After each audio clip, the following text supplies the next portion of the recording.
Welcome back to the ultimate checklist for better photos. This is episode 9 of 12, and today we're talking about the difference between a photo that's nice and a photo that actually stays with you.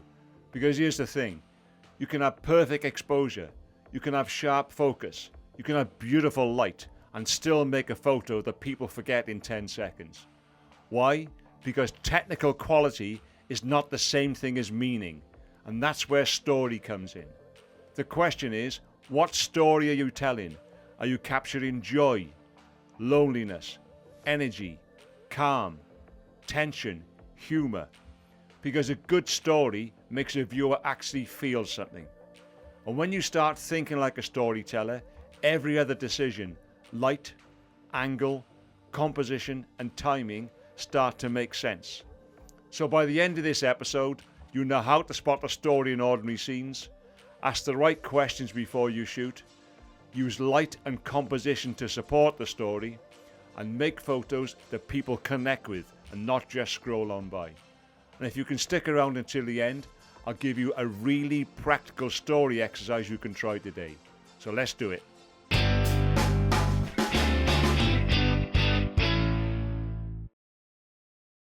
So let me put it this way. If settings are like grammar, then story is the message. You can have perfect grammar and still say nothing interesting, and I'm sure we all know people like that. But if your message is strong, people will listen, even if it's not perfect. That's what story does. A story gives your photo a job as such. Not just look at this thing, but rather feel this moment, understand this person, notice this detail, or remember this. And when your photo has a job, the viewer doesn't have to work so hard. They know where to look. They know what to feel. That's why story is kind of like an upgrade from technician to photographer. And yes, I know some people hear story and think, oh, okay, here we go, this is getting a bit arty. But not really. Story is actually very practical. It's simply answering one question. What am I trying to say with this photo? Right, and this is an important point. A story doesn't have to be a whole film. It can be one simple idea, one emotion, one moment. A street musician playing in the rain maybe shows passion and perseverance. A child chasing a balloon would invoke innocence and wonder. A person alone on a bench shows quiet loneliness, breathing space. A couple laughing in golden hour light gives you connection and joy. A dog waiting by the back door shows that excited anticipation or loyalty. Can you see where we're going with this? Let me know if this is starting to make sense. The story isn't always what happened, it's often what it feels like.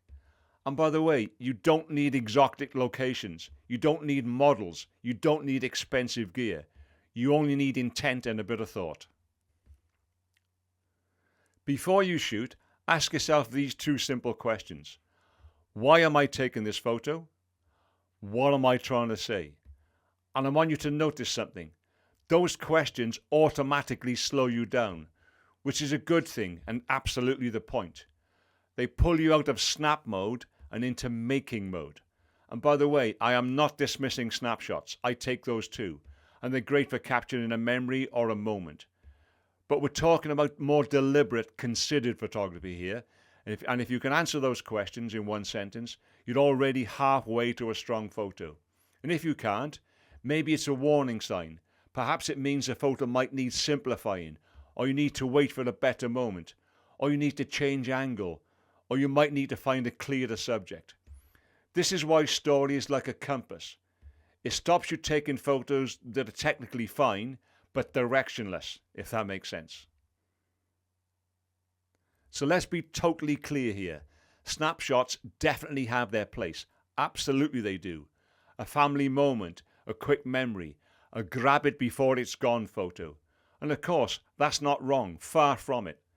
But if you're watching this series, chances are you want something more.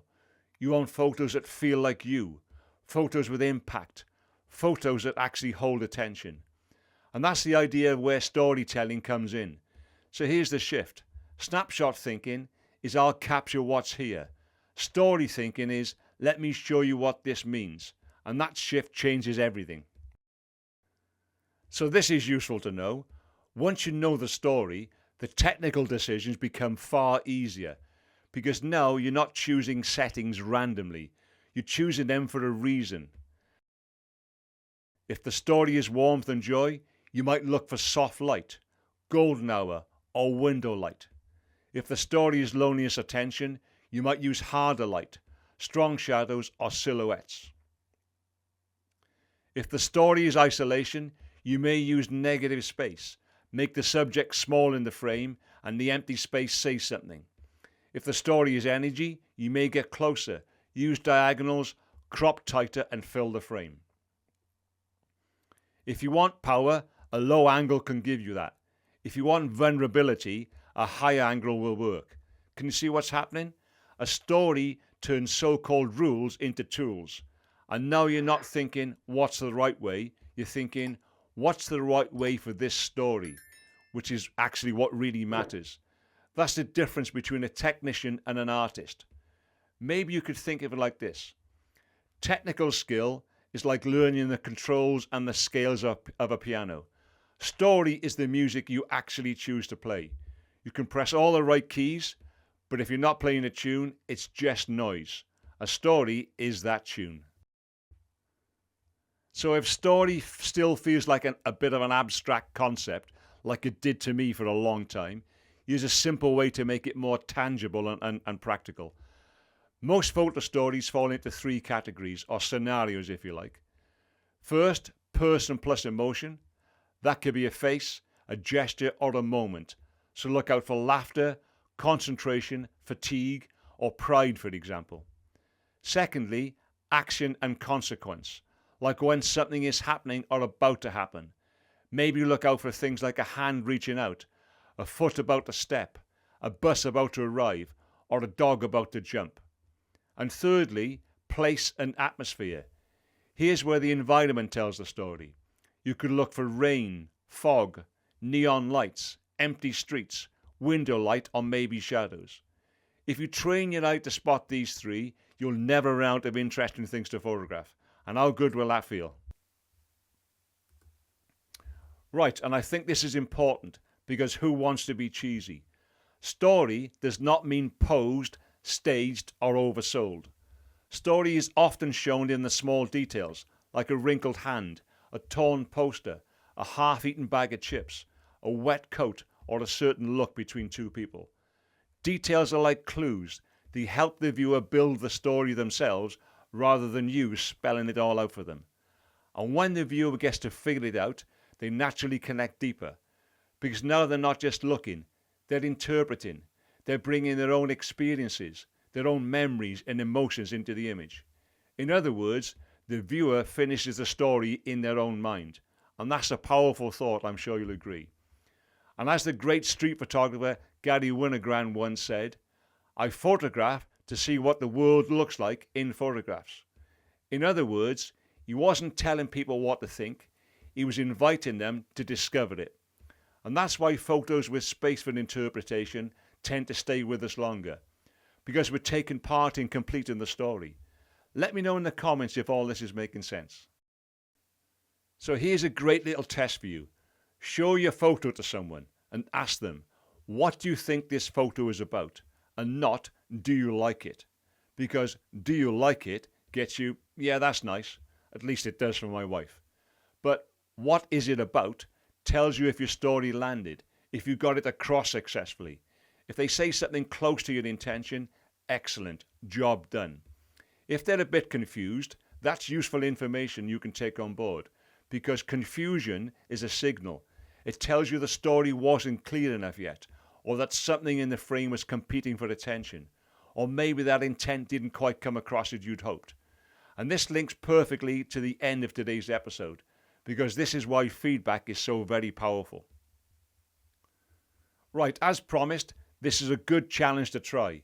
Find one simple scene. Could be a coffee shop window, a bus stop, your kitchen table, a park bench, street corner, and I'm sure you can think of something too. Now take 3 photos of the same scene, but each one must tell a different story. Told you it was a challenge. For example, and to get you thinking before you go out, photo 1 could be calm, with soft light, clean composition and more space. Photo 2 might be tension, harder light or strong shadows with tighter framing and more contrast. And maybe photo 3 could be joy, using warmer light with a human moment or with more energy in the frame. And this exercise teaches you two things. First, story is a choice. More importantly, your choice. And second, your technique should always serve that choice. And if you do have a go at this exercise, I would genuinely love to see what you come up with. Our Photography Foundations community over on School is the perfect place to share your results. And it's a great way to get feedback, learn faster, and build confidence with friendly, like-minded people all on the same journey. So in plain terms, let's recap what we've covered today. Every photo tells a story, even if you didn't mean it to. Story is often an emotion, not a plot. Ask, why am I taking this photo? What am I trying to say? Story guides light, composition and angle. Details create depth and meaning. And practicing story makes your photos more memorable, and who doesn't want that? Okay, so here's the big takeaway from today. A camera can record what's in front of you, but only you can decide what it means. When you think about story, you stop taking photos that are just correct, and you start making photos that are connected and resonate. And once you're telling stories, the next step is feedback, because feedback is how we grow. Which is perfect, because in episode 10, we're going to talk about exactly that. How to get feedback and use it to quickly improve. By the way, if you've missed any of these episodes, the playlist is linked below for you. So if this one helped, give it a thumbs up, and if you haven't already, subscribe and hit the bell icon so you don't miss out on episode 10. Oh, and don't forget your ebook, The 3 Essential Pillars of Good Photography, linked in the description. Right, before I go, quick question for you. What's the best photo you've ever taken that felt like it told a story? And what was that story?